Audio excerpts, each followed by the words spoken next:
الحمد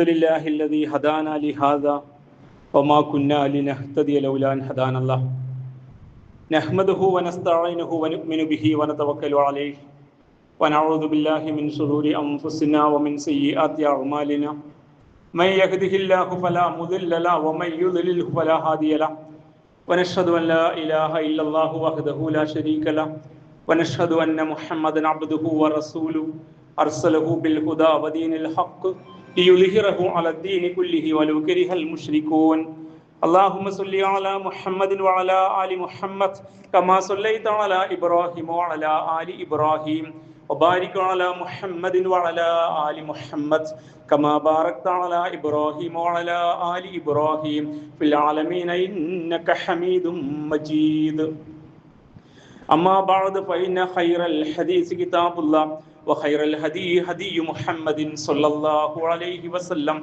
وشر الأمور محدثاتها وكل بدعة ضلالة أيها الناس أوصيكم وإياي أولا بتقوى الله رب اشرح لي صدري ويسر لي أمري واحلل عقدة من لساني يفقهوا قولي إن أريد إلا الإصلاح ما استطعت وما توفيقي إلا بالله عليه توكلت وإليه أنيب أعوذ بالله من الشيطان الرجيم بسم الله الرحمن الرحيم قال هذا رحمة من ربي فإذا جاء وعد ربي جعله دكا وكان وعد ربي حقا صدق الله العلي العظيم ബഹുമാന്യരായ സത്യവിശ്വാസികളെ, വിശ്വാസിനികളെ, റബ്ബ് സുബ്ഹാനഹു വ തആലയുടെ കൽപ്പനകൾ ജീവിതത്തിലുടനീളം പാലിച്ചുകൊണ്ട് അവൻ്റെ വിധി വിലക്കുകൾ സൂക്ഷിച്ച് ജീവിക്കണമെന്ന് ആദ്യമായി എന്നോടും തുടർന്ന് എൻ്റെ സഹോദരി സഹോദരന്മാരോടും ഉപദേശിക്കും. ശുദ്ധ ഖുർആനിലെ മക്കി സൂറയായ സൂറ കഹ്ഫിലെ 84 മുതൽ 97 കൂടിയ വചനങ്ങളിൽ അല്ലാഹു സുബ്ഹാനഹു വ തആല ദുൽഖർനൈനിയുടെ യാത്രയെ കുറിച്ച് പറയുന്നുണ്ട്. ഈ സൂറ നമുക്ക് പരിചയമുള്ളതാണ്. വെള്ളിയാഴ്ച പാരായണത്തിന് പുണ്യമുള്ള സൂറയാണ് സൂറ കഹ്ഫ്. ന്യായമായി നമ്മുടെ ജീവിതകാലത്തിൻ്റെ ഇടയ്ക്ക് ഒരുപാട് തവണ ഈ അധ്യായം ഓതിയിട്ടുണ്ടാകും. അതിൻ്റെ ആശയ ലോകത്ത് യഥാവിധി ചിന്തയോടെ പ്രവേശിച്ച ആളുകളുടെ എണ്ണം സാധാരണഗതിയിൽ മുസ്ലിം സമുദായത്തിനകത്ത് കുറവാണ് എന്ന് ഈ സമുദായത്തിൻ്റെ പ്രതികരണങ്ങളെ വിലയിരുത്തുമ്പോൾ നമുക്ക് ബോധ്യമാകും. അതുകൊണ്ട് ഈ ഭാഗം നമ്മുടെ നിലവിലുള്ള ലോക രാഷ്ട്രീയ ഭൂപടത്തിൻ്റെ അവസ്ഥ മുന്നിൽ വെച്ചുകൊണ്ട് പഠിക്കേണ്ടുന്ന ഒരു ഭാഗമാണ്. ഈ ഭാഗത്ത് 84 മുതൽ 97 കൂടിയ വചനങ്ങളിൽ ദുൽഖർനൈനിയുടെ യാത്രയെ കുറിച്ച് പറയുന്നുണ്ട്. ദുൽഖർനൈൻ ഇരട്ടക്കൊമ്പുള്ളവൻ എന്നാണ് നേർക്ക് നേരെ അർത്ഥം. ആ ഭരണാധികാരിക്ക് ലഭ്യമായ ഒരു സ്ഥാനപ്പേരും അദ്ദേഹത്തെ സവിശേഷമായി ആളുകളെ വിശേഷിപ്പിച്ച വിശേഷണവുമായിട്ടാണ് ആ പദപ്രയോഗത്തെ മനസ്സിലാക്കാൻ കഴിയുക. അള്ളാഹു പറയുന്നുണ്ട്, അദ്ദേഹത്തിന് നാം എല്ലാ സൗകര്യങ്ങളും ചെയ്തു കൊടുത്തു, നല്ല അറിവും കഴിവും അതിനനുസൃതമായ സാങ്കേതികമായ നൈപുണ്യങ്ങളും മാർഗങ്ങളും. സബബ എന്നാണ് പ്രയോഗം, ആവർത്തിക്കുന്ന പദമാണ് ഈ ഭാഗത്ത് സബബ. സബബ സബബ് എന്നതിന് നൽകിയ വിശദീകരണം നമ്മുടെ സമയപരിമിതിക്കകത്ത് നിന്നുകൊണ്ട് പറഞ്ഞു പോവുകയാണ്. അറിവും കഴിവും യോഗ്യതയും ഒരു ഭാഗത്ത്, മറുഭാഗത്ത് സാങ്കേതികമായ മികവും സാമഗ്രികളും. ഒരു ഭരണകൂടത്തിൻ്റെ ആവശ്യമായ എല്ലാം അദ്ദേഹത്തിന് അല്ലാഹു ഒരുക്കി കൊടുത്തിരുന്നു. ഖുർആൻ പറയുന്നുണ്ട് 84-ാം വചനത്തിൽ, ഇന്നാ മക്കന്നാ ലഹു ഫിൽ അർദ്, ഭൂമിയിൽ നാം അദ്ദേഹത്തിന് എല്ലാ തംകീൻ, നിലനിൽപ്പിന് അടിസ്ഥാനപരമായി ആവശ്യമുള്ള എല്ലാ ഘടകങ്ങളും. ഒരു സമൂഹം ഒരു സാമൂഹ്യ ക്രമത്തിനകത്ത് അടിയുറച്ചു നിൽക്കാൻ അവർക്ക് ആവശ്യമുള്ള എല്ലാ വിഭവങ്ങളും, അതിനാണ് തംകീൻ എന്ന് പറയാം. അപ്പൊ ഇന്നാ മക്കന്നാ ലഹു ഫിൽ അർദ്, ഭൂമിയിൽ നാം അദ്ദേഹത്തിന് എല്ലാ സൗകര്യവും ചെയ്തു കൊടുത്തു. വ ആതൈനാഹു മിൻ കുല്ലി ഷൈഇൻ സബബ, എല്ലാ അർത്ഥത്തിലുള്ള അറിവും കഴിവും സാമഗ്രികളും സാങ്കേതിക വിദ്യയും നാം നൽകിയിരുന്നു എന്നാണ്. അങ്ങനെയുള്ള ഈ ഭരണാധികാരി തന്റെ യാത്ര തുടരുകയാണ്. വിശുദ്ധ ഖുർആൻ വിശദീകരിക്കുകയാണ്. ഇതൊരു കഥ കേൾക്കുന്നതിനപ്പുറത്ത് ഈ വിഷയത്തെ നേരെ ചൊവ്വേ കേട്ട് കഴിഞ്ഞാൽ നമ്മുടെ പുതിയ കാലത്തെ ലോക സംഭവഗതികളിൽ ഒരു മുസ്ലിം എടുക്കേണ്ട നിലപാടിന്റെ സ്കെയില് മനസ്സിലാവും. അതിനാണ് ഈ സംഭവം പറയുന്നത്. കഥ പറയാനല്ല, കഥ കേൾക്കുന്ന പോലെ കേൾക്കുകയും അരുത്. പുരാണങ്ങൾ വായിക്കുന്നത് പോലെ ഐതിഹ്യ കഥകളായി കെട്ടുകഥയായി ഖുർആനെ വായിക്കാൻ തുടങ്ങിയ കാലം മുതലാണ് ഈ സമുദായത്തിന്റെ ആത്മാവ് നഷ്ടപ്പെട്ടു പോയത്. അതുകൊണ്ട് ഇത് കേവലം ഒരു കഥയല്ല, ഇതൊരു സ്കെയിലാണ്. ലോകം അടക്കി വാഴുന്ന ഒരു ഭരണാധികാരി എങ്ങനെയായിരിക്കണം, അങ്ങനെയല്ലാത്ത ഒരു ഭരണാധികാരിയുടെ മുസ്ലിമിന്റെ നിലപാട് എന്തായിരിക്കണം എന്ന് പഠിപ്പിക്കുന്ന ഭാഗമാണ്. അതുകൊണ്ട് ഈ സൗകര്യമെല്ലാമുള്ള ഈ ഭരണാധികാരി അദ്ദേഹത്തിന്റെ യാത്ര തുടരുകയാണ്. അദ്ദേഹത്തിന്റെ അധികാര കേന്ദ്രത്തിൽ നിന്ന് വേറെ ഒരു ദിശയിലേക്ക്. ആ ദിശയെക്കുറിച്ച് ഖുർആൻ പറഞ്ഞു, ഹത്താ ഇദാ ബലഗ മഗ്രിബ ശംസ്, സൂര്യ അസ്തമിക്കുന്നിടത്തെത്തിന, പടിഞ്ഞാറേ അറ്റം, ലോകത്തിന്റെ പടിഞ്ഞാറേ അറ്റം, ദി വെസ്റ്റ്, അവിടേക്ക് എത്തി യാത്ര ചെയ്തിട്ട്. വജദഹ തഗ്റുബു ഫി ഐനിൻ ഹമിഅ, അവിടെ ചെന്നപ്പോ അദ്ദേഹം കാണുന്ന കാഴ്ച, എത്തിയ ഇടം അതിനപ്പുറത്ത് ഒരു ചളി പുരണ്ട ജലാശയം പോലെ. ഐനിൻ ഹമിഅ, നേർക്കുനേരെ അർത്ഥം അങ്ങനെയാണ്. അത് കാസ്പിയൻ കടലാണെന്നും അവിടെ സൂര്യൻ അസ്തമിച്ചാൽ കടലിലേക്ക് താഴുന്ന പോലെ തോന്നുമെന്ന് മുഫസ്സിരീങ്ങൾ വിശദീകരിക്കുക. ആ ഭാഗം നിങ്ങൾ ശരിക്കൊന്ന് പഠിക്കുക. നമ്മുടെ പരിമിതിക്കകത്ത് വിശദീകരണത്തിന് പരിമിതികളുണ്ട്. അതുകൊണ്ട് അവിടെ എത്തി. വജദ ഇൻദഹ ഖൗമ, അവിടെ ഒരു ജനത ജീവിക്കുന്നുണ്ട്. അപ്പൊ അന്ന് ലോകത്ത് മനുഷ്യരുടെ ഇടങ്ങളെ കുറിച്ചായി പറയുന്നത്. ഇന്നത്തേതുപോലെ വിശാലമായ 7 ഭൂഖണ്ഡങ്ങളിൽ വിസ്തൃതിയിൽ ജീവിക്കുന്ന ഒരു ലോകരാജ്യമല്ല അന്നത്തേത്. മനുഷ്യ സമൂഹത്തിന്റെ അളവ് കുറവ്. അപ്പൊ മനുഷ്യർ അധിവസിക്കുന്ന ഇടം, അദ്ദേഹം സഞ്ചരിച്ചെത്തിയത് പടിഞ്ഞാറേ അറ്റത്താണ്. അവിടെ ഒരു കൂട്ടരുണ്ട്. ആ കൂട്ടരുടെ അടുത്ത് ഇദ്ദേഹം എത്തിയപ്പോ അള്ളാഹ് അദ്ദേഹത്തിന് വഹിയിലൂടെ ഇങ്ങനെ വിവരം കൊടുത്തു. ഖുൽനാ, നാം പറഞ്ഞു, അല്ല പറയാ, യാ ദുൽഖർനൈൻ, അല്ലയോ ദുൽഖർനൈനി, ഇമ്മ അൻ തുഅദ്ദിബ, ഒന്നുകിൽ ഈ വിഭാഗത്തെ താങ്കൾക്ക് ശിക്ഷിക്കാം, വ ഇമ്മ അൻ തത്തഖിദ ഫീഹിം ഹുസ്ന, അല്ലെങ്കിൽ അവരിൽ നീതിയും ധർമ്മവും നടപ്പാക്കി നല്ല നിലപാട് സ്വീകരിക്കാം. ഒരു ഓപ്ഷൻ അള്ളാഹു പറഞ്ഞു കൊടുക്കാം. ഭരണാധികാരികൾ സാധാരണ ചെയ്യുക, എത്തിപ്പെട്ട ഇടം കീഴടക്കി അവരുടെ സൗകര്യത്തിന് ഉപയോഗപ്പെടുത്തലാണ്. അടുത്ത വിഭവങ്ങൾ അവർക്ക് അവർ നൽകുക. അതാണ് നമ്മൾ കാണുന്ന അധിനിവേശം. പുതിയ കാലത്ത് കഴിഞ്ഞ ഖുത്ബയിലെ പരാമർശം ഓർമ്മയിൽ ഉണ്ടാകുമെന്ന് വിചാരിക്കുന്നു. എണ്ണയ്ക്ക് വേണ്ടിയും വിഭവങ്ങൾക്ക് വേണ്ടിയും തങ്ങളുടെ താല്പര്യങ്ങൾക്ക് വേണ്ടിയും തങ്ങളുടെ ആയുധം വിറ്റഴിക്കാൻ വേണ്ടിയുമൊക്കെ യുദ്ധങ്ങൾ ഉണ്ടാക്കി അധിനിവേശം ചെയ്ത് അതില്ല, അവിടുത്തെ നല്ല പ്രൗഢിയുള്ള അന്തസ്സുള്ള ജനതയെ നിന്ദ്യന്മാരാക്കി മാറ്റുന്ന ദുര്യോഗമാണ് നമ്മൾ കണ്ടുകൊണ്ടിരിക്കുന്നത്. അവിടെയാണ് ഈ ചരിത്രം പ്രസക്തമാകുന്നത്. നേരത്തെ സുലൈമാനുടെ ചരിത്രം പറഞ്ഞതുപോലെ തന്നെ. അപ്പോൾ ദുൽഖർനൈനി പറഞ്ഞു, ഞാൻ അവരോട് നീതിപൂർവ്വം പെരുമാറാൻ തീരുമാനിച്ചിരിക്കുന്നു. അങ്ങനെ ആ സാമൂഹ്യ ക്രമം കുഴപ്പത്തിലാണ്. അക്രമികളുണ്ട് അവിടെ. അപ്പൊ ശിക്ഷിച്ച് അവരെ നശിപ്പിക്കാൻ വേണ്ടി സാധ്യമാകും. പക്ഷെ അദ്ദേഹം തെരഞ്ഞെടുത്ത രീതി ദുൽഖർനൈനി അപ്പോൾ അതിന് പറഞ്ഞ മറുപടി അല്ല പറയാ, അമ്മാമൻ ലലമ ഫസൗഫ നുഅദിബുഹു, ഈ സാമൂഹ്യ ക്രമത്തിനകത്ത് ആര് അധർമ്മം പ്രവർത്തിക്കുന്നുവോ, ആര് ക്രിമിനൽ രീതിയിൽ പണിയെടുക്കുന്നുവോ, ക്രിമിനലിസം തുടരുന്നുവോ, അവരെ നാം ശിക്ഷിക്കും. എന്നാൽ സുമ്മ യുറദ്ദു ഇലാ റബ്ബിഹി, അങ്ങനെ ശിക്ഷിക്കപ്പെടുന്ന കക്ഷികൾ ഇവിടെ മാത്രമല്ല ശിക്ഷ അനുഭവിക്കേണ്ടി വരിക, അവർ അള്ളാഹുവിലേക്ക് മടക്കപ്പെടും. ഫയുഅദ്ദിബുഹു അദാബൻ നുക്ര, ഏറ്റവും നിന്ദ്യമായ, വെറുക്കപ്പെട്ട, നികൃഷ്ടമായ ശിക്ഷക്ക് പരലോകത്തിൽ ഇടയാവുകയും ചെയ്യും. ആ സമൂഹത്തോട് ദുൽഖർനൈനി പറയാണ്, നിങ്ങൾ മാന്യമായി ജീവിക്കണം, മനുഷ്യത്വം പിൻപറ്റണം, ധാർമ്മികതയെ മുറുകെ പിടിക്കണം, ഇസ്ലാമിക ആശയ ആദർശം സ്വീകരിച്ചുകൊണ്ട് മുന്നോട്ട് പോകുന്നത് നിങ്ങൾക്ക് നല്ലതാണ്. ഇസ്ലാം ഇതൊക്കെയാണ് മനുഷ്യനെ പഠിപ്പിക്കുന്നത്. ഇങ്ങനെ ഇതിന്റെ നിയോഗവും ദൗത്യവും നിർവഹിച്ചുകൊണ്ട് തന്നെ അദ്ദേഹം പറയുകയാണ്, ഈ പ്രദേശത്ത് ഇനി ആരെങ്കിലും അക്രമം കാണിച്ചാൽ അക്രമികൾ ശിക്ഷിക്കപ്പെടും. അഥവാ അവിടെ സിവിൽ ക്രിമിനൽ നിയമങ്ങളും അതനുസരിച്ച് കുറ്റവും ശിക്ഷയും വിധിക്കുന്ന ഒരു ഭരണ സംവിധാനവും അവിടെ ഏർപ്പാടാക്കുകയാണ്. എന്നിട്ട് അങ്ങനെ ശിക്ഷിക്കപ്പെടുന്ന ആളുകൾ ഇവിടെ മാത്രം താൽക്കാലിക കോടതി ശിക്ഷ അനുഭവിച്ചാൽ എല്ലാം തീർന്നു എന്ന് വിചാരിക്കണ്ട. അത്തരം അക്രമം ചെയ്യുന്ന ആളുകൾ നാളെ പരലോകത്ത് അവർക്ക് അടുത്ത ശിക്ഷയ്ക്ക് വിധേയരാവുകയും ചെയ്യും. എന്നാൽ അമ്മാമൻ ആമന വഅമില സ്വാലിഹ, ആർ യഥാർത്ഥ വിശ്വാസം സ്വീകരിച്ച് സൽക്കർമ്മങ്ങൾ ജീവിക്കുന്നുവോ, ഫലഹു ജസാഅനിൽ ഹുസ്ന, അവർക്ക് ഏറ്റവും ഉത്കൃഷ്ടമായ സമ്മാനം ഇഹത്തിലും നാളെ പരലോകത്തും കിട്ടും. ഏറ്റവും ലളിതമായ നല്ല കാര്യങ്ങൾ നാം അവർക്ക് പറഞ്ഞു കൊടുക്കുകയും ചെയ്യുമെന്നാണ് വിശുദ്ധ ഖുർആൻ ഈ ഭാഗത്ത് വിശദീകരിക്കുന്ന ആയത്തുകളെ മുഫസ്സിരീങ്ങൾ വിശകലനം എന്ന് പറയുന്നത് ആ പ്രദേശത്ത് അഥവാ ഭൂമിയുടെ പടിഞ്ഞാറേ അറ്റത്ത് അധിവസിക്കുന്ന ആ മനുഷ്യരെ നീതിപൂർവ്വം സാമൂഹിക ക്രമമാക്കി മാറ്റി അവിടുത്തെ ഭരണക്രമത്തെ നേരെയാക്കിയെടുത്ത് കുറ്റവും ശിക്ഷയും നടപ്പാക്കുന്ന ന്യായവും നീതിയും ധർമ്മവുമുള്ള ഒരു സാമൂഹിക ക്രമമാക്കി മാറ്റി അതിൽ നല്ലവർക്ക് ഇസ്ലാമിന്റെ പക്ഷത്തേക്ക് കൂടുമാറി, അല്ലാത്തവർ അക്രമം ചെയ്ത ജീവികൾ അവസരം ഉണ്ടാക്കി കൊടുത്തു എന്നാണ്. അതിനുശേഷം അദ്ദേഹം പിന്നെ തന്റെ യാത്ര വീണ്ടും തുടർന്നു. അതിന്റെ യാത്രയിൽ മുന്നോട്ട് പോയിക്കൊണ്ടിരിക്കെ ആ പ്രദേശത്ത് ഈ പടിഞ്ഞാറ് ഭാഗം കഴിഞ്ഞ് അദ്ദേഹം പിന്നീട് കിഴക്ക് ഭാഗത്തിന്റെ യാത്ര തുടരുന്നുണ്ട്. ആ യാത്രയുടെ ഭാഗമായിട്ട് അദ്ദേഹം ചെന്നെത്തിയ സ്ഥലത്തെ കുറിച്ച് വിശദീകരിക്കുന്നു വിശുദ്ധ ഖുർആൻ. ആ ജനസമൂഹത്തിലേക്ക് എത്തി അദ്ദേഹത്തിന്റെ യാത്ര തുടർന്നു.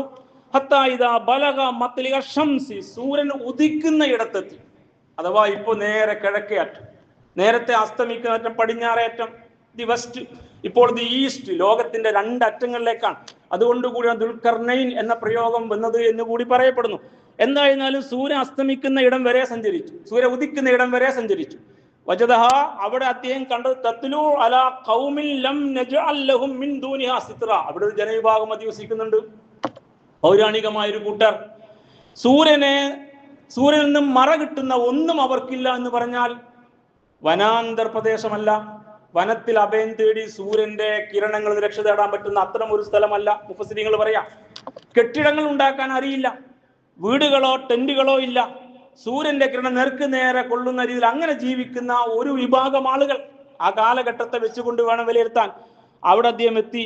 കദാലിക വഖദ് അഹത്ന ബിമാ ലദൈ ഖുബ്റ, അവിടെ ഒരു വരിയാണ് ഖുർആൻ പറഞ്ഞത്. എല്ലാ വിവരങ്ങളും അദ്ദേഹത്തിന് നാം നൽകിയിട്ടുണ്ടായിരുന്നു. അതുകൊണ്ട് തന്റെ പക്കളുള്ളതെല്ലാം അദ്ദേഹം അവർക്ക് വേണ്ടി ചെയ്തു എന്ന് പറഞ്ഞാൽ അവരെ നേരെ ചൊവ്വേ ഒരു സിവിലൈസ്ഡ് സമൂഹമാക്കി, വീടുകൾ താമസിക്കുന്ന, കൃഷി ചെയ്യുന്ന, നേരെ ചൊവ്വേ വെയിലിൽ നിന്ന് വെയിലേൽക്കാതെ ജീവിക്കാൻ ഷെൽട്ടറുകളുള്ള അവസ്ഥയിലേക്ക് ആ സമൂഹത്തെ മാറ്റിയെന്ന നമ്മൾ പഠിക്കണം. ഒരു ഭരണാധികാരി എന്താണ് ചെയ്യുക എന്നാണ് നമ്മൾ മനസ്സിലാക്കിയത്. ഇതിങ്ങനെ നമ്മൾ ഓതിക്കൊണ്ടിരിക്കുക എല്ലാ വെള്ളിയാഴ്ചയും. പക്ഷെ ഇതെന്താണ് സംഭവം? ഒരു ഭരണാധികാരിയുടെ അധികാര കേന്ദ്രത്തിൽ നിന്ന് സഞ്ചരിക്കുന്ന സൈന്യവുമായിട്ട് സമൂഹം അദ്ദേഹത്തിന് വിധേയപ്പെടുന്നു. അവിടെയൊക്കെ അക്രമം ഇല്ലാതാക്കി നീതി നടപ്പാക്കി അദ്ദേഹം പടിഞ്ഞാറേ അറ്റം വരെ എത്തി, ലോകത്തിന്റെ ഒരറ്റം. പിന്നെ കിഴക്ക് ഭാഗത്തേക്ക് സഞ്ചരിച്ചു. അവിടെ നമുക്ക് പരിഷ്കൃതല്ലാത്ത അപരിഷ്കൃതരായ കുറെ മനുഷ്യരാ. ആ മനുഷ്യർക്ക് വെയിലിൽ നിന്ന് മറ പിടിക്കാൻ അറിയില്ല, അത്ര അത് വളർന്നിട്ടുള്ളൂ. ആ വിഭാഗത്തെ നേരെ ചൊവ്വേ പുനരധിവസിപ്പിച്ച് ഒരു അധിവാസ സമൂഹമാക്കി, ഒരു സിവിലൈസ്ഡ് സൊസൈറ്റിയാക്കി മാറ്റി അദ്ദേഹം തന്റെ കഴിവും അതിന് ഉപയോഗപ്പെടുത്തിയ. അങ്ങനെ ആ സമൂഹത്തെ അങ്ങനെ യാത്രയിൽ സംരക്ഷിച്ച് റെഡിയാക്കി നിർത്തിയിട്ട് അദ്ദേഹം പിന്നെ യാത്ര തുടർന്നു. ഇപ്പൊ നേരത്തെ പടിഞ്ഞാട്ട് പോയി, പടിഞ്ഞാറേ അറ്റം വരെ എത്തി. ഇപ്പൊ കിഴക്കോട്ട് പോയി, കിഴക്കേ അറ്റം. ഖുർആൻ വീണ്ടും പറ 92-ാം വചനം. അദ്ദേഹത്തിന്റെ യാത്ര പിന്നെയും തുടർന്നു. ഇപ്രാവശ്യം അദ്ദേഹം തെക്ക് ഭാഗത്തേക്കാണ് യാത്ര പോയതെന്ന.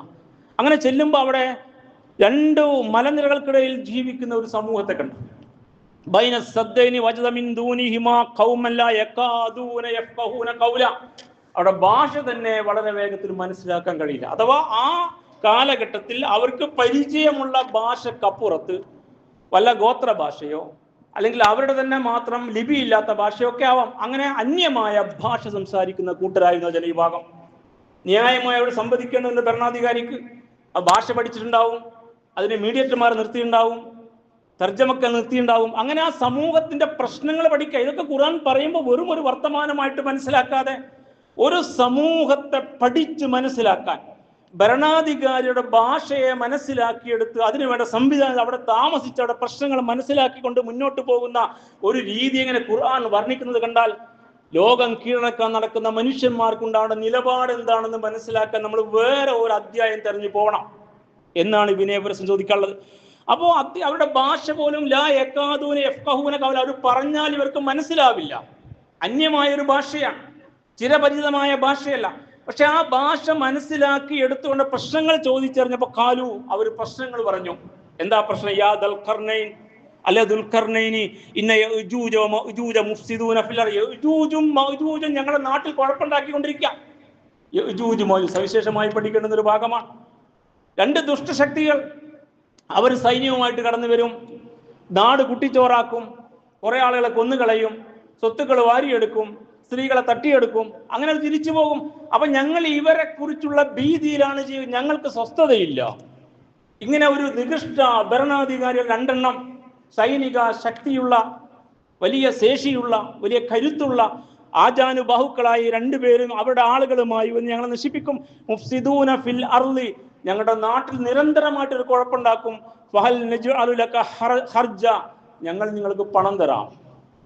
ഈ നാട്ടുകാരെ പ്രശ്നം ഇവർക്കറിയാത്ത ഭാഷ സംസാരിക്കുന്ന കൂട്ടരുടെ ഭാഷ പഠിച്ചെടുത്ത് അവിടെ പ്രശ്നം കേൾക്കുക ഒരു ഭരണാധികാരി. നീതിമാന്മാരായ ഭരണാധികാരികൾ അങ്ങനെയാണ് ഇസ്ലാം പരിചയപ്പെടുന്നത്. അതാണ് ഇതിന്റെ മർമ്മം. അങ്ങനെ കേട്ടപ്പോൾ അവർ പറയാം, ഞങ്ങളെ പ്രശ്നം ഇതാണ്, യജൂജ് മൗജൂജ് ഞങ്ങൾ നശിപ്പിക്കും, ഞങ്ങൾ നിങ്ങൾക്ക് എത്ര വേണമെങ്കിലും പണം തരാം. അലാ അൻ തജ്അല ബൈനനാ വബൈനഹും സദ്ദ, അവർ ഞങ്ങൾ രക്ഷിക്കുന്ന ഒരു മതിൽ പണിതു തരണം. ഇപ്പൊ രണ്ട് മലകൾക്കുള്ളിൽ ജീവിക്കുന്ന ആ മലകളുടെ താഴ്വാരത്തിൽ, മലകൾക്കപ്പുറത്തുനിന്ന് യജൂജും മൗജൂജും ഇടക്കിടക്ക് സൈനിക സന്നാഹവുമായി വരും. ഇവരെ ആക്രമിക്കും, കീഴ്പ്പെടുത്തും, തട്ടിയെടുക്കും. എന്തു ചെയ്യും? ഇപ്പൊ ഈ രണ്ട് മലകൾക്കപ്പുറത്തുള്ള ആ ജനവിഭാഗത്തിന്, ആ ശത്രുക്കൾക്ക് ഇങ്ങോട്ട് വരാൻ കഴിയാതെ ഞങ്ങൾക്കൊരു മതില് പണി തരണം, ഞങ്ങൾ എന്ത് വേണമെങ്കിലും തരാം എന്ന് ആ സമൂഹം പറഞ്ഞപ്പോ അവരോട് ദുൽഖർനൈൻ ഭരണാധികാരി, ലോകം കീഴടക്കിയ ഭരണാധികാരി കുറിച്ച് പറയാം. ഇപ്പൊ ലോകം കീഴടക്കാൻ മുതിരുന്നവർ ഇങ്ങനെയേ ഇറങ്ങാവൂ എന്നാ ഖുർആൻ പറയുന്നത്. അപ്പുറത്ത് അധിനിവേശക്കാരെ കണ്ടിട്ട് നമ്മൾ മൂക്കത്ത് വിരൽ വെക്കുക, എന്നിട്ട് അവരുടെ മുമ്പിൽ കപ്പം കൊണ്ടേ കൊടുത്ത് പഞ്ചപുച്ഛമടക്കി നിൽക്കുക. മുസ്ലിം രാജ്യങ്ങളും മറ്റൊക്കെ ഈ പഠിപ്പിക്കുന്ന പാഠങ്ങളെല്ലാം വൃഥാവിലാവുകയാണ്. അങ്ങനെയല്ല ഇസ്ലാം, അങ്ങനെയല്ല ആവേണ്ടത്. ലോകത്തെ പഠിപ്പിക്കുക ഖുർആൻ. അപ്പൊ ഈ ഭരണാധികാരി പറഞ്ഞു, നിങ്ങളൊന്നും തരണ്ട, നിങ്ങളുടെ തട്ടിയെടുക്കാമെന്നവരല്ല ഞാൻ. അവിടെ പോയിട്ട് എണ്ണ തട്ടിയെടുക്കുന്നു. ഇറാഖിൽ പോയിട്ട് സൂപ്രട്ടീസ്, ടൈഗ്രീസ് ഉണ്ട്, നദികളുണ്ട്, വെള്ളത്തിന് വേണ്ടിയാണ് അടുത്ത നൂറ്റാണ്ടിലെ യുദ്ധം എന്നാണ് ഇപ്പൊ ലോകത്ത് പറഞ്ഞുകൊണ്ടിരിക്കുന്നത്. ആ ശുദ്ധജലം കീഴ്പ്പെടുത്താം, അവിടുത്തെ എണ്ണ കീഴ്പ്പെടുത്താം. അങ്ങനെ ഓരോയിടത്തും പോയിട്ട് ഇങ്ങനെ തട്ടിയെടുക്കണം. ഇറാനിലുള്ളതും വേണം, സൂയസ് കനാലിൽ അല്ല, ഈ പറയുന്ന കനാലിന്റെ ആധിപത്യവും വേണം എന്നൊക്കെയല്ലേ ഇപ്പൊ പറഞ്ഞുകൊണ്ടിരിക്കുന്നത്. ഇതൊക്കെ നമ്മൾ വായിക്കുമ്പോൾ വെറുതെ വായിക്കുന്ന കഥയല്ല, ഇതെല്ലാം ഖുർആൻ ശരിക്കും പഠിപ്പിക്കുക. എന്താണ് വേണ്ടത്, നിലപാടെന്തായിരിക്കും? ഇദ്ദേഹം പറഞ്ഞു, ഖാല, ഈ ദുൽഖർ പറഞ്ഞു, മാ മക്കന്നി ഫീ റബ്ബി ഖൈറുൻ, എനിക്കെന്റെ നാഥൻ ഒരുപാട് നൽകിയിട്ടുണ്ട്. മക്കന്നി, മക്കൻ, തംകീൻ, വീണ്ടും ആ പദപ്രയോഗം സവിശേഷം പഠിക്കേണ്ട പദ തംകീൻ. എനിക്ക് മതിയായതൊക്കെ റബ്ബ് നൽകിയിരിക്കുന്നു. കൂവത്തിൽ, നിങ്ങൾ എനിക്കൊന്നും തരണ്ട, നിങ്ങൾക്ക് കഴിയുമെങ്കിൽ ഒരു കാര്യം ചെയ്യാം, നിങ്ങൾ മാൻ പവർ നൽകൂ, മാനുഷികമായ ശക്തി. നിങ്ങൾ കുറെ മനുഷ്യരുണ്ടല്ലോ, നിങ്ങളുടെ മാൻ പവർ നൽകിയിട്ട് സഹായിക്കണം. അവർക്കും നിങ്ങൾക്ക് ഞാനൊരു മതില് പണിയാം. ഇനി ഒരിക്കലും യജൂജ് മൗജൂജ് ശല്യം ഉണ്ടാവില്ല. ഈ രണ്ട് മലകളെ ബന്ധിക്കുന്ന ഒരു മതില് പണിയാം. അതിന് നിങ്ങൾ പൈസ ഒന്നും തരണ്ട, നിങ്ങളുടെ മാൻ പവർ, നിങ്ങളൊക്കെ കായികമായ അധ്വാനം തയ്യാറെടുക്കുക. അങ്ങനെ അദ്ദേഹം പ്ലാനും പദ്ധതി അവതരിപ്പിച്ചു എന്നാണ്. ആ കാലഘട്ടത്തിലെ ഈ സംവിധാനത്തെ കുറിച്ച് ആലോചിച്ച് നിങ്ങൾ ആത്തൂനി സുബ്രൽ ഹദീദ്, നല്ല ഇരുമ്പിന്റെ കട്ടകൾ കൊണ്ടുവരൂ. നമ്മൾ മൺകട്ട കൊണ്ട് വീട് പണിത കാല പഴയ കാലം. ഇപ്പൊ സിമന്റ് കട്ടയുടെയും വെട്ടുകല്ലിന്റെയും കാലമാണ്. ഇതൊക്കെ നമ്മൾ ഉണ്ടാക്കുന്നതാ. പക്ഷെ അവിടെ മതിൽ കണിയാൻ വേണ്ടി ഇദ്ദേഹത്തിന്റെ പ്ലാൻ, ദുൽഖർനൈനി ആത്തൂനി സുബ്രൽ ഹദീദ്, നിങ്ങൾ നല്ല ഇരുമ്പിന്റെ കട്ടകൾ, ഇരുമ്പ് ഉരുക്കിയിട്ട് നല്ല കട്ടകൾ ഉണ്ടാക്കുന്നു. അതുണ്ടാക്കാനുള്ള സാങ്കേതിക പഠിപ്പിച്ച് അയില് ഉരുക്കുന്ന പണി നടന്നുകൊണ്ടിരിക്കുന്നു. കട്ടകൾ ഉണ്ടാക്കാനുള്ള മാൻ പവർ മാത്രമേ ഇവർക്ക് വിവരമില്ല, ഇവരുടെ ഭാഷ ഇവർക്ക് മനസ്സിലാവില്ല. ഭരണാധികാരി ആ ഭാഷ പഠിച്ചെടുത്ത് സംവദിക്കുകയാണ്, തീരുമാനം പ്രഖ്യാപിക്കുക. അങ്ങനെ ആ സംവിധാനം മൊത്തം, ഒരു രാഷ്ട്രത്തിന്റെ മുഴുവൻ സോഴ്സും ആ നാട്ടിലെ മനുഷ്യരെ ഉപയോഗപ്പെടുത്തുക, അവിടെ രക്ഷയ്ക്ക് വേണ്ടി ഉപയോഗപ്പെടുത്തുക. ഇതാണ് ശരിക്കും ഇസ്ലാം പഠിപ്പിക്കുന്ന ഈ പറയുന്ന രാജ്യം കീഴടക്കാൻ, ലോകം കീഴടക്കാൻ പോകുന്ന ആളുകൾ ചെയ്യേണ്ടത്. നശിപ്പിക്കലല്ല, കീഴ്പ്പെടുത്തലല്ല, പിടിച്ചടക്കലല്ല, അടിമകളാക്കലല്ല, ആ നാട് കുട്ടിച്ചോറാക്കലല്ല. അങ്ങനെ ചെയ്യുന്ന ആളുകളോട് അങ്ങനെ ഒത്തുപോകാൻ ഒരു മുസ്ലിമിന് പറ്റില്ല. അവര് രക്തം തിളക്കും, അമർഷം ഉണ്ടാകും. അങ്ങനെ നിലപാടെടുക്കാൻ നമ്മെ പഠിപ്പിക്കുക. എന്തിനാ ഈ കഥ പറയുന്നത്? അങ്ങനെ ഇവർക്ക് ആ വഴി അവരുടെ ആ കായിക അധ്വാനം നൽകി ഇരുമ്പ് കട്ടകൾ ഉണ്ടാക്കി കൊണ്ടുവരിക. എന്നിട്ടോ ആ കട്ടകൾ ഇങ്ങനെ അടുക്കി അടുക്കി വെച്ചിട്ട് രണ്ട് മലകളെ പരസ്പരം ഈ മതിൽ തീർത്തുകൊണ്ട് അതിനപ്പുറത്തുള്ള ഒരാൾക്ക് ഇങ്ങോട്ട് കയറാൻ കഴിയാത്ത ഭദ്രമായ മതിൽ നിർമ്മാണ പ്രവർത്തനം ഖുർആൻ വിശദീകരിക്കുന്ന ഭാഗം നിങ്ങൾ നോക്കൂ. ഹത്താ ഇദാ സാവാ ബൈന സുദഫൈൻ, അങ്ങനെ രണ്ട് മലകൾക്കിടയിൽ ഈ മതിൽ ഇങ്ങനെ നേരെ ചൊവ്വ ഈ പണിയെടുത്ത് ഉയർത്തി കഴിഞ്ഞപ്പോൾ കാല, ഇദ്ദേഹം പറഞ്ഞോട്, നിങ്ങൾ തീയിട്ടിട്ട് തീ കത്തിച്ച് ഈ കട്ടകൾ, ഈ ഇരുമ്പിന്റെ കട്ടകളൊക്കെ തീ പോലെ പഴുത്ത അവസ്ഥയിലേക്ക് മാറ്റും. അതൊരു സാങ്കേതിക വിദ്യ. അന്ന് കാലത്തെ വിദ്യയാണ്. ഇന്ന് ലോക അത്ഭുതപ്പെട്ട സാങ്കേതിക വിദ്യയാണ്. ഇരുമ്പിന്റെ കട്ടകൾ കൊണ്ട് വലിയ മതിൽ പണിത് ചുറ്റും വിറക് കൂട്ടിയിട്ട് തീ കത്തിച്ച് തീ ഊതി ഊതി ആ ഇരുമ്പ് കട്ടയുടെ മതിൽ മൊത്തം എങ്ങനെയായി എന്ന് ഖുർആൻ പറയുന്നു. ഹത്താ ഇദാ ജഅലഹു നാറ, തീ പോലെയായി ആ മതിൽ. ഹത്താ ഇദാ ജഅലഹു നാറൻ, അതിങ്ങനെ തീ പോലെ പഴുത്ത ഇരുമ്പ് കട്ടകളായി മാറിയപ്പോ കാല ദുൽഖർനൈൻ പറഞ്ഞു ആത്തൂനി ഉഫ്രി അലൈഹി കിത്ര, നേരത്തെ ചെമ്പ് ഉരുക്കി വെച്ചിരിക്കുന്നു അവിടെ. ഇരുമ്പിന്റെ ഉരുക്കിയ കട്ടകൾ കൊണ്ട് പണിത മതില് ചുട്ട് പഴുപ്പിച്ച് നിർത്തിയിട്ട് ഉരുക്കി വെച്ച ആ ചെമ്പ് കൊണ്ടുവരൂ. ഉഫ്രിയോ അലൈഹി കിത്ര, ഞാൻ അതിന്മേൽ അത് ഒഴിക്കട്ടെ. അങ്ങനെ ഉരുകിയ ചെമ്പ് ഒഴിച്ചിട്ട് ആ കട്ടകളെ പരസ്പരം വേർപ്പെടുത്താൻ ബന്ധിപ്പിച്ച് ഉറപ്പിച്ച് നിർത്തി. അതൊരു മതിൽ പണിയാ. സിമന്റ് കട്ട കൊണ്ടല്ല, വെട്ടുകല്ല് കൊണ്ടല്ല, ഇരുമ്പ് കൊണ്ട് കട്ടകൾ നിർമ്മിച്ച് അത് പഴുപ്പിച്ച് നിർത്തി ഉരുകിയ ചെമ്പൊഴിച്ച് അത് ഭദ്രമാക്കിയിട്ട് അങ്ങനെ മതിൽ പണിതു. എന്നിട്ട് അദ്ദേഹം ഒരു പ്രസ്താവന നടത്തുന്നുണ്ട്. കഹ്ഫിലെ 97 ഇത് കേറി മറിയാൻ അവർക്ക് പറ്റില്ല, ഇത് നഖബ തുരന്നിട്ട് വരാനും പറ്റില്ല എന്നാ. അപ്പൊ ഈ യാത്രയിൽ കിഴക്ക് ഭാഗത്ത് പോയിട്ട് നേരത്തെ അവർക്ക് വീടില്ലാത്തവർക്ക് വീട് സംവിധാനം ഉണ്ടാക്കി നാഗരികമാക്കിയവരെ പരിഷ്കരിച്ചിട്ട് പിന്നെ മൂന്നാമത്തെ യാത്ര തെക്ക് ഭാഗത്തേക്ക് പോയപ്പോൾ യജൂജ് മഅജൂജ് ആക്രമണം നേരിടുന്ന ഒരു ജനസമൂഹത്തെ സുരക്ഷിതമാക്കി നിർത്താൻ ആ നാട്ടിലെ പ്രശ്നങ്ങൾ പഠിക്കേണ്ട ഭാഷ പഠിച്ച് അതിന് പരിഹാരം കണ്ട് സാങ്കേതികമായ കഴിവ് ഉപയോഗപ്പെടുത്തിയുടെ മതിൽ കെട്ടിയിട്ട് അവരോട് പറഞ്ഞു, ഇനി നിങ്ങൾ ആരും ആക്രമിക്കില്ല. ഒരു പൈസയും വാങ്ങിയില്ല കേട്ടോ. ഇവര് പറഞ്ഞു ഹർജ, എന്ത് വേണമെങ്കിലും തരാം, നിങ്ങളൊന്നും തരണ്ട, എനിക്കെന്റെ റബ്ബ് നൽകിയിട്ടുണ്ട്, നിങ്ങളുടെ മാൻ പവർ മാത്രം മതി എന്ന് പറഞ്ഞ് അവരുടെ കഴിവ് ഉപയോഗപ്പെടുത്തിയിട്ട് ഈ പണി ചെയ്തു കൊടുത്ത് അദ്ദേഹം അവിടെ നിന്ന് തിരിച്ചു പോന്നു. ഇത് സൂറ കഹ്ഫ് എല്ലാ വെള്ളിയാഴ്ചയും ഓതുന്ന സൂറയാണ്.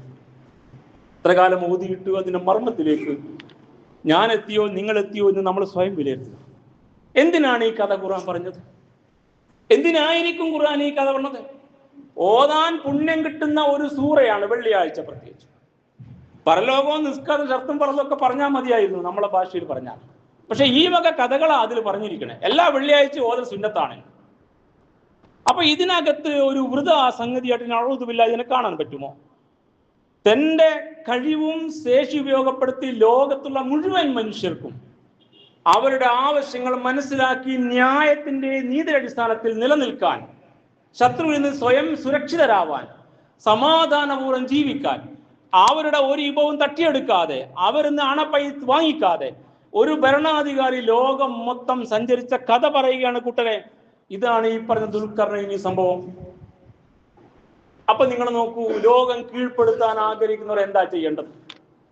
ഇന്ന് കാണുന്ന അധിനിവേശ ശക്തികൾ എത്രമേൽ ക്രൂരന്മാരാണ്, എത്രമേൽ അക്രമികളാണ്, എത്ര അന്യായമാണ്, കൊടും പാതകങ്ങളാണ് അവർ മനുഷ്യകുലത്തോട് ചെയ്തുകൊണ്ടിരിക്കുന്നത്. ഈ പ്രകൃതിയോടും ഭൂഖണ്ഡങ്ങളോടും അവിടെ അധിവസിക്കുന്ന മനുഷ്യരോടും അവരുടെ സംസ്കാരത്തോടും ഭാഷയോടും ഒക്കെ എന്തായി ചെയ്തുകൊണ്ടിരിക്കുന്നത്? ഇവരവിടെ പോയിട്ട് അവരെ ഭാഷ പഠിപ്പിക്കല്ല ചെയ്തത്. ആ സമൂഹത്തിന്റെ ഭാഷ ഇവർക്ക് അറിയില്ല. ദുൽഖർനൈൻ കൂട്ടർക്ക് ആ ഭാഷ പഠിച്ചെടുക്കുക, അവരുടെ സംസ്കാരം, അവരുടെ ഭാഷ, അതിനൊരു മഹത്വമുണ്ട്. ഇവിടെ നമ്മുടെ രാജ്യത്ത് വരെ, കേരളത്തിൽ വരെ ആദിവാസികളുണ്ട്, അട്ടപ്പാടി ഉൾപ്പെടെ. നിങ്ങളൊന്ന് പോയി നോക്കണം. ഈ ഉള്ളവൻ അവിടെ കുറച്ചു കാലം ജോലി ചെയ്തിട്ടുണ്ട്. അവിടെ ഭാഷയെയും സംസ്കാരത്തെയും തകർക്കുന്ന പണിയാണ് ഇവിടുത്തെ എല്ലാ ഭരണാധികാരികളും എക്കാലത്തും ചെയ്തിരിക്കുന്നത്. അവിടെ സ്വത്തുക്കൾ തട്ടിയെടുക്കാത്ത ഒരാളും ഈ കേരള സമൂഹത്തിൽ ഭരണപരമായ സ്വാധീനമുള്ളവർ ഉണ്ടാവില്ല. മുസ്ലിം സമുദായത്തിന് വലിയൊരു പങ്ക് ഈ പണി ചെയ്തിട്ടുണ്ട്. അവിടെ ഭൂമി തട്ടിയെടുക്കാൻ, അങ്ങനെയൊക്കെ ചെയ്ത് ചൂഷണം ചെയ്യല. അതെല്ലാം കുറ്റകരമായ കാര്യമാണെന്ന് പറയാൻ നമുക്ക് നാവ് ഉറക്കില്ല. കാരണം നമ്മൾ താല്പര്യത്തിന്റെയും താല്പര്യ സംവിധാനങ്ങളായ രാഷ്ട്രീയ സംവിധാനത്തിന്റെയും ഭാഗമാണ്. അതുകൊണ്ട് നീതി സംസാരിക്കാൻ കഴിയില്ല പലപ്പോഴും. അട്ടപ്പാടിയിലെ ആദിവാസി കൊല ചെയ്യപ്പെട്ടു, അന്നത്തിന് വേണ്ടി മോഷ്ടിച്ചതാ. അതിൽ പ്രതികൾ മുസൽമാന്മാർ കൂടിയാണ്. പക്ഷെ നമ്മൾ മിണ്ടൂല, കാരണം നമ്മൾ അത്രമേൽ നീതിരഹിതമായ നിലപാടിലെത്തിപ്പോയി. അപ്പോൾ ഒരു വിഭാഗത്തിന്റെ ഭാഷ അറിയാതിരുന്നിട്ട് അവിടെ താമസിച്ചവരുടെ ഭാഷ പഠിച്ച പ്രശ്നങ്ങൾ കേട്ട് അതിന് പരിഹാരം ചെയ്തു കൊടുത്തൊരു ഭരണാധികാരി അണപൈ വാങ്ങാതെ, ആ ചരിത്രം ഇങ്ങനെ ആവേശവും ഖുർആൻ പറയാ. പക്ഷെ വായിക്കുന്ന മുസൽമാന്മാര് ഒരു ആവേശവുമില്ല. എത്ര കാലം വായിച്ചിട്ടും ഈ അനീതിയോട് പൊരുതാൻ അവന് പറ്റുന്നില്ല. അവന്റെ രക്തം തിളക്കുന്നില്ല, കൈവിരൽ ചൂണ്ടുന്നില്ല, അവന്റെ ശബ്ദം ഉയരുന്നില്ല. അവനപ്പോഴും കാം ആൻഡ് ക്വൈറ്റ് കൂൾ, വളരെ കൂളായിട്ട് ഈ സൂറ ഓതിയിട്ട് അവൻ എഴുന്നേറ്റ് പോകും വെള്ളിയാഴ്ച ദിവസം. ഞാൻ എന്നെ കുറിച്ച് പറയാൻ വിചാരിച്ചാൽ മതി, അമർഷം കൊണ്ട് പറഞ്ഞു പോയതാ. ഇസ്ലാം പഠിപ്പിക്കുന്ന പാഠഭാഗങ്ങൾ, ഭക്തിയും നീതിയും അറിവും ഒത്തൊരു ഭരണാധികാരി ദുൽഖർനൈൻ, അക്രമികളെ സൃഷ്ടിക്കാനും വിശ്വ സംരക്ഷകനായി നിലകൊള്ളാനും തയ്യാറായ അദ്ദേഹം ലോകത്ത് മുഴുവൻ സഞ്ചരിച്ചിട്ട് അവിടുത്തെ നാട്ടുകാർ അനുഭവിക്കുന്ന പ്രശ്നങ്ങൾ പഠിച്ച് പരിഹാരം ഉണ്ടായിക്കൊണ്ട്, ചെറിയ പരിഹാരങ്ങളല്ല, വീട് വെക്കാൻ അറിയാത്ത ഒരു കൂട്ടർ വെയിലിന്റെ താഴെ ചൂട് കൊണ്ട് ജീവിക്കുന്ന മനുഷ്യരെ നേരെ ചൊവ്വേ ഷെൽട്ടറിനകത്ത് ജീവിക്കുന്ന അവസ്ഥയിലേക്ക് മാറ്റിയ കഥ ഖുർആൻ പറയുന്നു. അക്രമികളെ പേടിച്ച് ജീവിക്കുന്ന ഒരു ജനതയുടെ 2 മലകൾക്കിടയിൽ മതില് പണിത് കൊടുത്ത് അണപൈ വാങ്ങാതെ സ്വസ്ഥമരുട്ട കഥ പറയുന്നു. ഇതെല്ലാം പറഞ്ഞിട്ട് ഇതെല്ലാം ചെയ്ത ഭരണാധികാരി പറയുന്ന വാക്യമാണ് മുഖദ്ദിമയിൽ ഓതി വെച്ച ഖുതുബയുടെ മുഖദ്ദിമയിൽ. കാല അദ്ദേഹം പറഞ്ഞു, ഹാദാ റഹ്മത്തും മിർ റബ്ബി, ഇതിന്റെ നാഥന്റെ കാരുണ്യ, അള്ളാഹിന്റെ കാരുണ്യം അങ്ങനെ മനുഷ്യർക്ക് കൊടുക്കുക.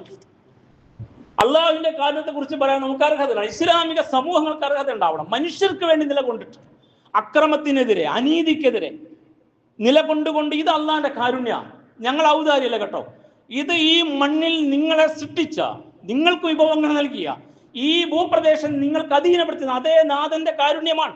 അക്രമത്തെ ഇല്ലാതാക്കി നിങ്ങൾക്ക് ഷെൽട്ടറുകൾ പണിതെന്ന്, നിങ്ങളുടെ അക്രമിയായ ഭരണാധികാരി, നിങ്ങൾ ആക്രമിക്കുന്ന അക്രമികൾ നിങ്ങൾ രക്ഷിച്ച്, ഇതൊക്കെ ചെയ്തിട്ട് അദ്ദേഹം വളരെ വിനയത്തോടുകൂടി ഹാദാ റഹ്മത്തും മിർ റബ്ബി, ഇതിന്റെ നാഥന്റെ കാരുണ്യമാണ്. ഫൈദാ ജാഅ വഅദു റബ്ബി ജഅലഹു ദക്ക, ഈ മതിലുണ്ടല്ലോ അത് എന്റെ നാഥന്റെ കൽപ്പന വരുമ്പോൾ അത് പൊട്ടി തകരും. ജഅലഹു ദക്ക, അപ്പോൾ തകരും, ആ മതിൽ അപ്പോഴേ തകരൂന്ന, അതുവരെ അത് നിലനിൽക്കും. വകാന വഅദു റബ്ബി ഹഖ, എന്റെ നാഥന്റെ കൽപ്പന ഒരു ലോകം അവസാനിക്കും, ഖിയാമത്ത് നാൾ സംഭവിക്കും, അതെന്റെ നാഥന്റെ വാക്കാണ്. വകാന വഅദു റബ്ബി ഹഖ, എന്റെ നാഥന്റെ വാഗ്ദാനം ഹക്കായിട്ട് സത്യമായിട്ട് പുലരും എന്ന് പറഞ്ഞിട്ട് ആ ഭരണാധികാരി അവിടെ വിടുന്നത്. ഇവിടെയാണ് ഈ ദുൽഖർനൈൻ ചരിത്രം അവസാനിക്കുന്നത്. സഹോദരന്മാരെ, നിങ്ങൾ ചിന്തിക്കുക, എന്തിനായിരിക്കണം ഖുർആൻ ഈ കഥ പറഞ്ഞിരിക്കുന്നത്? ഇന്ന് ലോകത്ത് അറിയപ്പെടുന്ന, ലോകം കീഴടക്കാൻ വേണ്ടി ശ്രമിച്ചു കൊണ്ടിരിക്കുന്ന ഒരുപാട് പേരില്ലേ, അധിനിവേശ ശക്തികൾ, സാമ്രാജ്യ അധിനിവേശ ശക്തികൾ. അവിടെ ദുരന്തത്തെക്കുറിച്ച് രാഷ്ട്രീയം വായിക്കുന്നവനറിയാം, പത്രം വായിക്കുന്നവർക്കറിയാം, നമ്മുടെ പുതുതലമുറക്ക് നന്നായിട്ടറിയാം, ചരിത്ര വായന വായിക്കുന്നവർക്കറിയാം.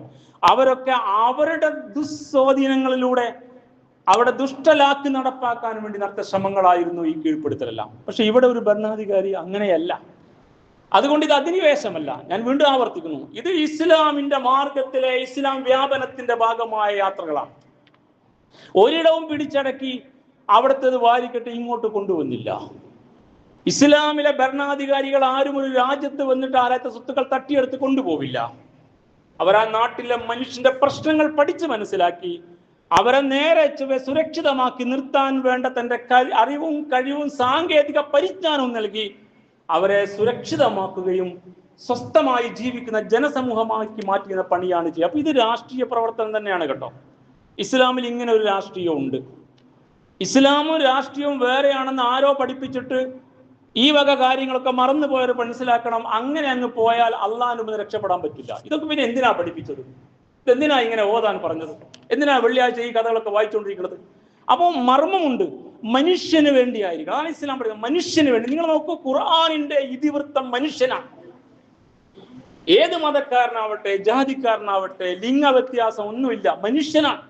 വിശ്വാസം അവരുടെ ചോയ്സാണ്, നിർബന്ധമില്ല ഇസ്ലാമിൽ. പക്ഷെ ഇസ്ലാം അതിന്റെ പണിയുമായി മുന്നോട്ടും ജീവിക്കുന്ന മനുഷ്യരിലേക്ക് കയറി ചെല്ലും. അള്ളാഹുവിനെ കുറിച്ച് പറയും, ദുൽഖർനൈനി പറഞ്ഞു, പരലോകത്തെ കുറിച്ച് പറയും. ഈ മതിൽ എന്റെ അള്ളാന്റെ നാഥന്റെ കൽപ്പന എന്നാലേ പൊട്ടു, അതുവരെ നിൽക്കുന്നു പറഞ്ഞു. അവരോട് ഇസ്ലാം സ്വീകരിക്കാൻ കൽപ്പിച്ചില്ല അദ്ദേഹം. അക്രമികളായ ആളുകൾക്കെതിരെ ശിക്ഷ നടപ്പാക്കി. അത് ന്യായവും നീതിയും കോടതിയും സിവിൽ ക്രിമിനൽ കുറ്റവും ശിക്ഷയുമാണ്. എന്നാൽ അവരെ നിർവഹിച്ച് മതം മാറ്റിയില്ല. അപ്പൊ ഇങ്ങനെ, എന്നാൽ ഈ നന്മയുടെ മാർഗം കാണുന്ന മനുഷ്യർ ഇസ്ലാമിലേക്ക് വരും. അത് സ്വാഭാവികമായ ഇസ്ലാം സ്വീകരണമാണ്. അതിനുള്ള അവകാശം ഇന്ന് ഇന്ത്യയിലും ഉണ്ട്. ചോദിക്കാൻ പറ്റില്ല ഇവർക്ക്. തനിക്ക് ഇഷ്ടമുള്ള മതം സ്വീകരിക്കാൻ നിയമമുണ്ട്. അതിനെതിരെ പണിയെടുക്കുന്നവർക്കെതിരെ നമുക്ക് ശബ്ദം ഉണ്ടാവണം. കാരണം അത് മനുഷ്യ അവകാശ ലംഘനമാണ്. അപ്പൊ ആ രീതിയിൽ ഈ ഭരണാധികാരി നല്ല അളവിൽ ഇടപെട്ടുകൊണ്ട് ലോകത്തൊരു മുന്നേറ്റം നടത്തി. ആ മുന്നേറ്റം നേരെ ചൊവ്വേ മനുഷ്യന് മനസ്സിലാക്കാൻ കഴിയും വിധം കൃത്യമായിട്ടിവിടെ പറഞ്ഞു വെച്ചു. ഈ വർത്താനം എപ്പോഴാ വരുന്നറിയാവോ? മക്കയിലാണ് ഈ സൂറ അവതീർണമായത്. മക്കയിൽ നിന്ന് കച്ചവടത്തിന് പോയി വരുന്ന ഇസ്ലാമിന്റെ എതിരാളികളായ ഖുറൈശി പ്രമുഖർ മുഹമ്മദിനെ കുഴപ്പത്തിലാക്കാൻ എന്ത് കിട്ടുന്നു നോക്കിയിട്ട് അവിടുത്തെ യഹൂദരെ കാണും, ക്രൈസ്തവരെ കാണും. അപ്പൊ യഹൂദര് പറഞ്ഞു കൊടുത്തതാ, ഷാമിലെ യഹൂദന്മാർ, നിങ്ങൾ മുഹമ്മദിനോട് ചോദിക്കുക ദുൽഖർനൈനെ കുറിച്ച്. നിങ്ങൾ മക്കയിൽ ജീവിക്കുന്ന മിഡിൽ ഈസ്റ്റിലെ നിങ്ങളുടെ ആ ഭാഗത്തിരിക്കുന്ന ആർക്കും ഈ കഥ അറിയില്ല. ഞങ്ങൾക്കറിയാം, ആർക്ക്? യഹൂദർക്കറിയാം. യഹൂദ വേദത്തിൽ ദുൽഖർനെ കുറിച്ച് പറയുന്നുണ്ട്. അപ്പൊ ഞങ്ങളുടെ വേദത്തിലുള്ള കാര്യമാണ്, നിങ്ങൾ അറബികൾക്ക് അറിയില്ല. അതുകൊണ്ട് ഈ നാട്ടിൽ ഞങ്ങൾക്ക് പരിചയമുള്ള ഈ സംഭവത്തെ കുറിച്ച് ഒന്ന് മുഹമ്മദിനോട് ചോദിക്കട്ടോ. എന്ത് പറയുന്നു നോക്കാൻ. അവൻ നേരെ ചൊവ്വേ സംസാരിച്ചാൽ പ്രവാചകൻ തന്നെയാണ്, ഇത് അറിയില്ലെങ്കിലോ പ്രവാചകനല്ല. അപ്പൊ നിങ്ങൾക്ക് ജയിക്കാം എന്ന് പറഞ്ഞ് തന്ത്രം പറഞ്ഞു കൊടുത്തിട്ട് കച്ചവടക്കാരായി മടങ്ങി വന്ന ഇക്കൂട്ടർ തിരുനബിയുടെ സദസ്സിൽ ചെന്ന് ചോദിച്ച ദുൽഖർനെ കുറിച്ച് പറയൂ. അപ്പതാ വഹി വരുന്നു, ഈ സൂറയിലെ ഈ ആയത്തുകൾ. അങ്ങനെ ആ സംഭവം കൃത്യമായിട്ട് അദ്ദേഹത്തിന്റെ 3 വലിയ യാത്രകൾ, കിഴക്ക്, തെക്ക്, അതുപോലെ തന്നെ പടിഞ്ഞാറെല്ലാം കീഴ്പ്പെടുത്തി, ലോകം മൊത്തം കീഴ്പ്പെടുത്തി ഭരണം കൃത്യമായിട്ട് അങ്ങ് പറഞ്ഞു കൊടുത്തു. ഇവരടുത്ത യാത്രയിൽ പോയിട്ട് പറഞ്ഞു, ഇങ്ങനെ പറഞ്ഞു കേട്ടോ. പറഞ്ഞോ, ശരി, പ്രവാചകനാണ്. യഹൂദർ സമ്മതിച്ചു എന്നാ.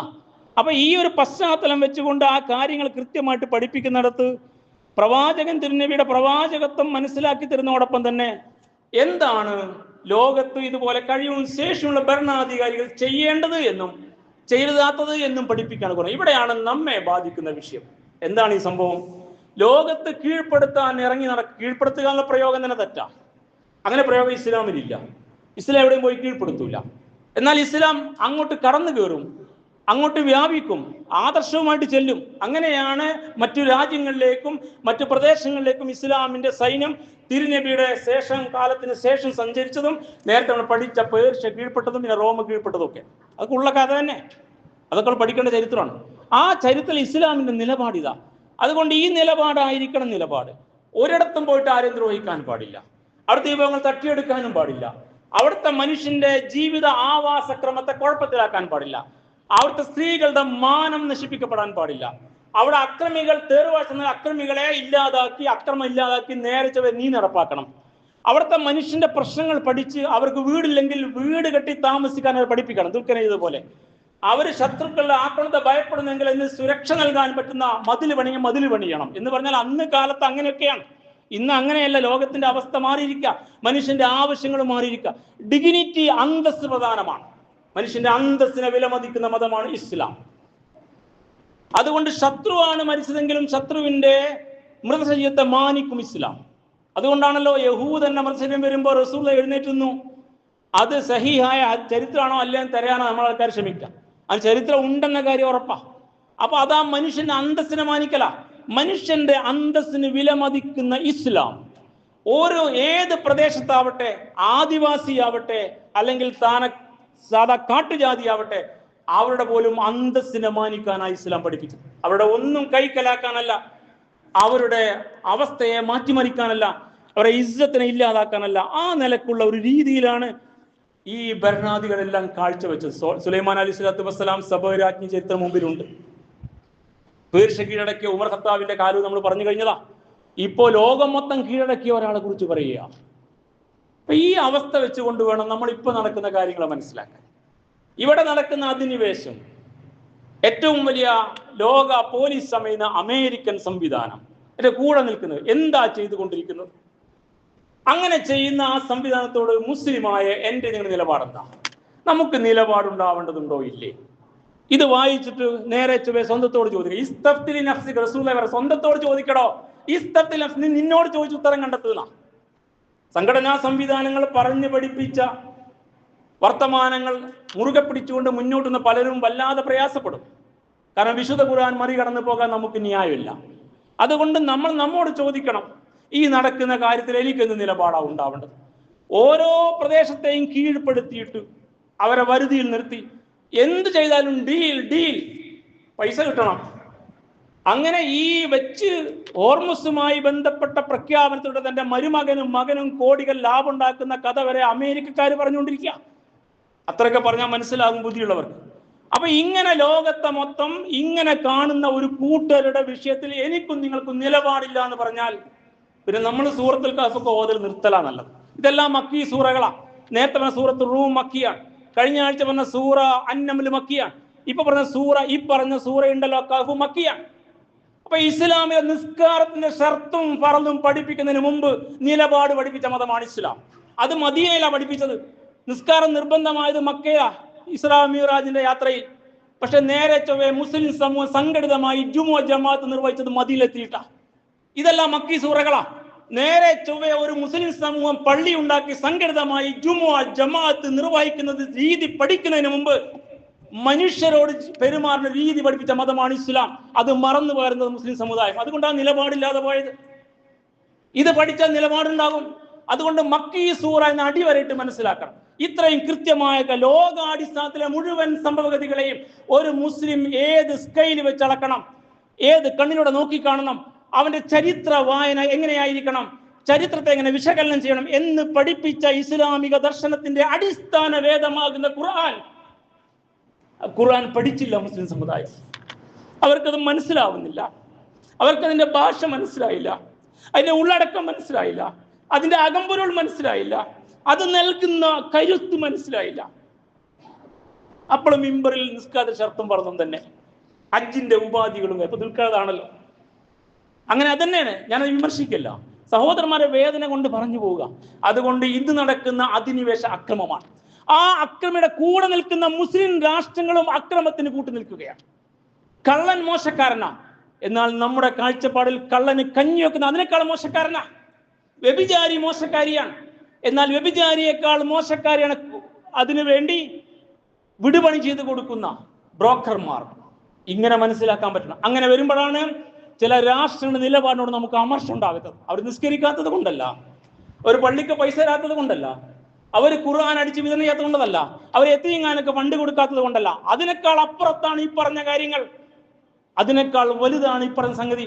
അതുക്കും മേലെ ഉണ്ട് കാര്യങ്ങൾ എന്നാണ് സൂറ മക്കയിൽ ഇസ്ലാം പഠിപ്പിച്ചത്. സഹോദരന്മാരെ, ഈ കാഴ്ചപ്പാട് മനസ്സിലാക്കി മുന്നോട്ട് പോകാൻ കഴിഞ്ഞാൽ ഖുർആൻ പറഞ്ഞ കാര്യം വളരെ അർത്ഥവത്ത.